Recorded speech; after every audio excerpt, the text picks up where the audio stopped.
ഇത് ഈ പിണക്കം ഇതെല്ലാം നിങ്ങളുടെ മാധ്യമ സൃഷ്ടി മാത്രമാണ്. ഞാൻ വളരെ വ്യക്തമായി 2-3 വേദികളിൽ പറഞ്ഞൊരു കാര്യമാണ്. അതായത് ഞാൻ പത്തനംതിട്ട ഇവിടെ മത്സരിക്കുന്നത് പാർട്ടിയുടെ തീരുമാനമാണ്.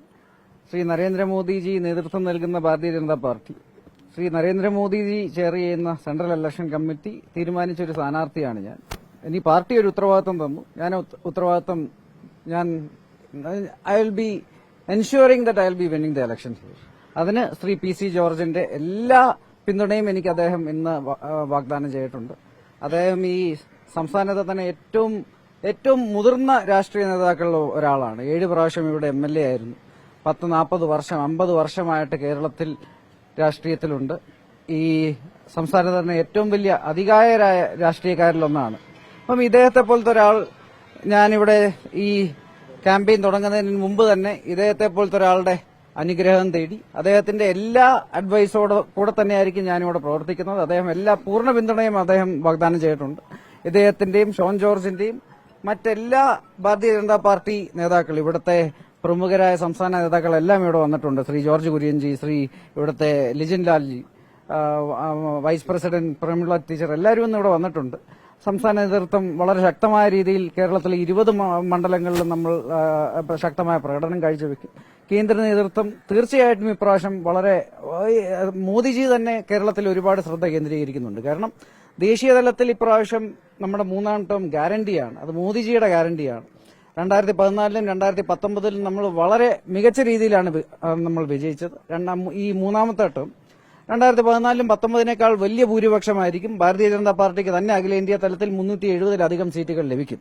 ഇപ്പോൾ ആർട്ടിക്കിൾ 370-ക്കെതിരെ വരെ നിന്ന ഈ പ്രതിപക്ഷ പാർട്ടികൾക്ക് ഇന്ത്യൻ ജനത കൊടുക്കുന്ന ഒരു താക്കീതും ഇന്ത്യൻ ജനത കൊടുക്കുന്ന ഒരു ആൻസറുമായിരിക്കും ഈ വരുന്ന നമ്മുടെ തെരഞ്ഞെടുപ്പ് വിജയം. അതുപോലെ NDAക്ക് 400-ലധികം സീറ്റുകൾ ലഭിക്കും. കേരളത്തിൽ ഇതുവരെ ചരിത്രത്തിൽ ഭാരതീയ ജനതാ പാർട്ടി ലോക്സഭയിൽ ഒരു സീറ്റ് ജയിച്ചിട്ടില്ല. പക്ഷെ ഇതൊരു ചരിത്രപരമായ ഒരു തെരഞ്ഞെടുപ്പാണ്. ഈ തെരഞ്ഞെടുപ്പിൽ തീർച്ചയായിട്ടും NDAക്കും ഭാരതീയ ജനതാ പാർട്ടിക്കും ഇവിടെ അക്കൌണ്ട് തുറക്കും. നിരവധി സീറ്റുകൾ ലഭിക്കും. മോദിജി 3ാമത്തെ പ്രാവശ്യം പ്രധാനമന്ത്രിയാകുമ്പോൾ കിട്ടാൻ പോകുന്ന 370-ലധികം സീറ്റിൽ നിരവധി സീറ്റുകൾ കേരളത്തിൽ നിന്നായിരിക്കും. അതിലൊന്ന് പത്തനംതിട്ടയുമായിരിക്കും. അതിൽ ഒരു സംശയമില്ല. അതിന്റെ ഒരു തുടക്കമാണിത്. ഇന്ന് ഞാനൊരു വലിയൊരു സൌഭാഗ്യ ദിവസമായിട്ട് തന്നെയാണ് കാണുന്നത്. കാര്യം ആദ്യത്തെ ദിവസം തന്നെ ഞാൻ ഈ മണ്ഡലത്തിൽ വന്ന് പ്രവർത്തിച്ചു തുടങ്ങുന്ന ആദ്യത്തെ ദിവസം തന്നെ ശ്രീ PC ജോർജിനെ പോലെ ഇവിടെ ഈ മണ്ഡലത്തിനെ ഇത്രയും നന്നായിട്ട് അറിയാവുന്ന ഒരു രാഷ്ട്രീയക്കാരൻ, ഇവിടത്തെ ഏറ്റവും മുതിർന്ന രാഷ്ട്രീയ നേതാവ്, ഇന്ന് ഈ ജില്ലയിലും ഈ മണ്ഡലത്തിലും ഈ ലോക്സഭാ മണ്ഡലത്തിലും ഏറ്റവും മുതിർന്ന രാഷ്ട്രീയ നേതാവിന്റെ അടുത്ത് തന്നെ ചെന്ന് അനുഗ്രഹം വാങ്ങിച്ച് ഈ ക്യാമ്പയിൻ തുടങ്ങുന്നതിൽ എനിക്ക് ഒരുപാട് സന്തോഷമുണ്ട്. ഇത് വിജയത്തിന്റെ ഒരു ചുവടുവെപ്പ് തന്നെയാണ്. തീർച്ചയായിട്ടും പത്തനംതിട്ട നമ്മൾ ജയിക്കും. തീർച്ചയായിട്ടും നമ്മൾ കേരളത്തിൽ 1-ലധികം സീറ്റുകൾ ലഭിക്കും. തീർച്ചയായിട്ടും അഖിലേന്ത്യാ തലത്തിൽ ശ്രീ നരേന്ദ്രമോദിജി നയിക്കുന്ന ഭാരതീയ ജനതാ പാർട്ടിക്ക് 370-ലധികം സീറ്റുകൾ ലഭിച്ച് നമ്മൾ ഗ്യാരണ്ടീഡായിട്ട് 3ാമത്തെ ടേം നമ്മൾ സ്റ്റാർട്ട് ചെയ്യും. ശ്രീ രാഹുൽ ഗാന്ധി നയിക്കുന്ന ഇന്ത്യൻ നാഷണൽ കോൺഗ്രസ് ഈ തെരഞ്ഞെടുപ്പിൽ 2014-ലും 2019-നേക്കാൾ വലിയ ദയനീയമായ ഒരു പരാജയം അവർക്ക് നേരിടേണ്ടി വരും. ഇത് എന്റെ ഗ്യാരണ്ടിയാണ്. പത്തനംതിട്ടയിൽ എന്താണ് അനിലിന്റെ പ്രധാന തെരഞ്ഞെടുപ്പ്? എല്ലാ മണ്ഡലങ്ങളിലും പോലെ തന്നെ ഞാൻ ഭാരതീയ ജനതാ പാർട്ടിയുടെ സ്ഥാനാർത്ഥിയാണ്. ഈ പാർട്ടിയുടെ ഏറ്റവും വലിയ ശക്തി ഇന്ന് ലോകത്തിലെ തന്നെ ഏറ്റവും ജനസമ്മതനായ നേതാവ് ശ്രീ നരേന്ദ്രമോദിജിയാണ്. നമ്മുടെ ഓരോ സ്ഥാനാർത്ഥികളും ഓരോ മണ്ഡലത്തിലും നിൽക്കുന്നത് മോദിജിയുടെ പ്രതിനിധിയായിട്ടാണ്. ഇവിടെ ഇന്ന് കേരളം കഴിഞ്ഞ 10 വർഷമായിട്ട് ഭാരതം മുന്നോട്ട് പോയപ്പോൾ കേരളം എല്ലാ മേഖലയിലും പുറകോട്ട് പോയിക്കൊണ്ടിരിക്കുകയാണ്.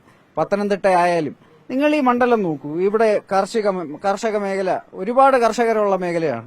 ഇന്ന് അഖിലേന്ത്യാ തലത്തിൽ കർഷകരുടെ വേതനം നമ്മൾ ഡബിളാക്കാൻ വേണ്ടി വളരെ സ്ട്രാറ്റജിക്കായിട്ട് നമ്മൾ പ്രവർത്തിക്കുന്നു.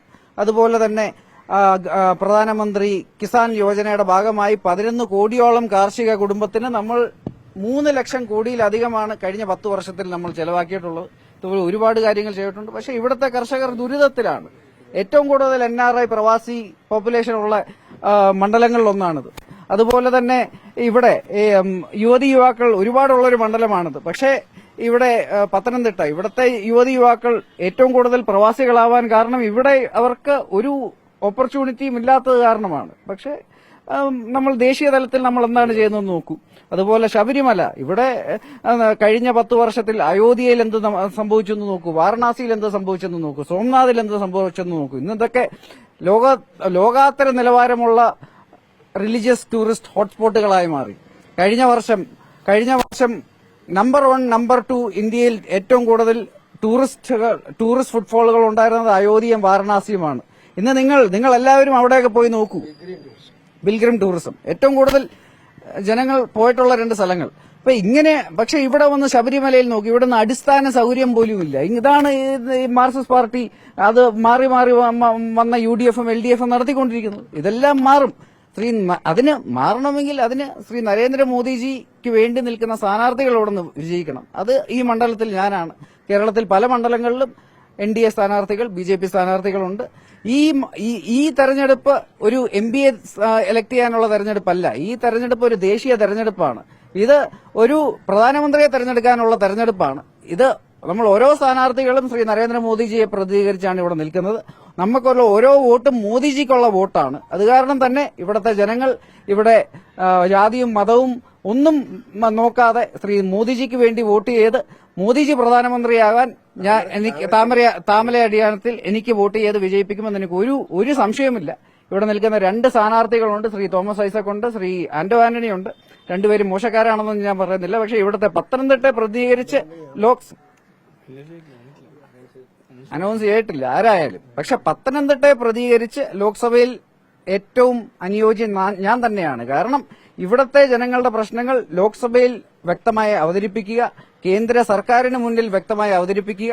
കഴിഞ്ഞ 10 വർഷം ഏകദേശം 300ഓളം പദ്ധതികൾ ശ്രീ നരേന്ദ്രമോദിയുടെ നേതൃത്വത്തിൽ നമ്മൾ നടപ്പാക്കിയിട്ടുണ്ട്. ഈ പദ്ധതികളൊന്നും ഇവിടെ ഒന്നും കാണാനില്ല. ഇത് ഇവിടെ വളരെ ഫലപ്രദമായ രീതിയിൽ നമ്മൾ ഇംപ്ലിമെന്റ് ചെയ്യാൻ ഇവിടെ ഒരു ഭാരതീയ ജനതാ പാർട്ടിക്ക് വേണ്ടി ശ്രീ നരേന്ദ്രമോദിജിക്ക് വേണ്ടി നിൽക്കുന്ന ഒരു MPയുടെ ആവശ്യമുണ്ട്. അത് ഞാനാണ്.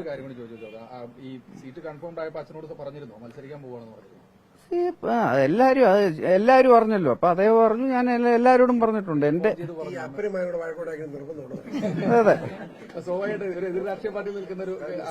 ഞാൻ 1 വർഷം മുൻപ് കോൺഗ്രസ് പാർട്ടിയിൽ നിന്ന് വിട്ടപ്പോ തന്നെ ഞാൻ പറഞ്ഞു, അദ്ദേഹത്തിന്റെ രാഷ്ട്രീയം, എനിക്ക് എന്റെ രാഷ്ട്രീയം. ഞാൻ ശ്രീ നരേന്ദ്രമോദിജി നയിക്കുന്ന ഭാരതീയ ജനതാ പാർട്ടിയിൽ പൂർണ്ണ വിശ്വാസമുള്ള കാരണം ഞാനൊരു പാർട്ടിയിൽ ജോയിൻ ചെയ്തു.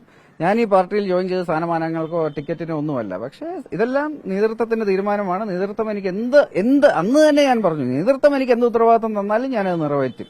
PC ജോർജ് ഞാൻ പറഞ്ഞതുപോലെ കഴിഞ്ഞ 50 വർഷമായിട്ട് അതിൽ കൂടുതൽ വർഷം ഇവിടെ പ്രവർത്തിക്കുന്ന ഒരു വ്യക്തിയാണ്. 7 തവണ MLA ആയ ഒരു വ്യക്തിയാണ്. അദ്ദേഹത്തിനുള്ള പോലത്തെ സ്വീകാര്യത ഇവിടെയുള്ള വേറെ ആർക്കും ഒരിക്കലും ഉണ്ടാകത്തില്ല. അത് അദ്ദേഹത്തിന്റെ പേഴ്സണൽ കണക്ഷനാണ്. ഇത് അദ്ദേഹത്തിന്റെ ജന്മനാടാണ്. പക്ഷേ ഞാൻ പറഞ്ഞതുപോലെ ഇന്ന് ഞാൻ പ്രതിനിധീകരിക്കുന്ന ശ്രീ നരേന്ദ്രമോദിജി നേതൃത്വം നൽകുന്ന ഭാരതീയ ജനതാ പാർട്ടിയാണ്.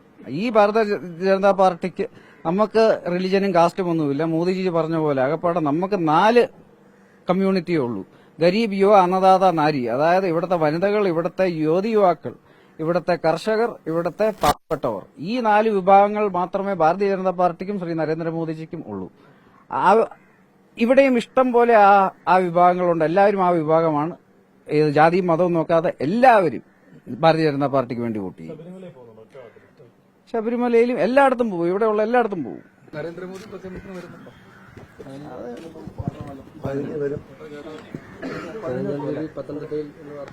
അദ്ദേഹം വരും. അതിന് ഡേറ്റ് എനിക്കറിയില്ല. സംസാരിച്ചിരുന്നോ? ആരോട്? മോദിജിയോട് സംസാരിക്കാൻ കഴിയും.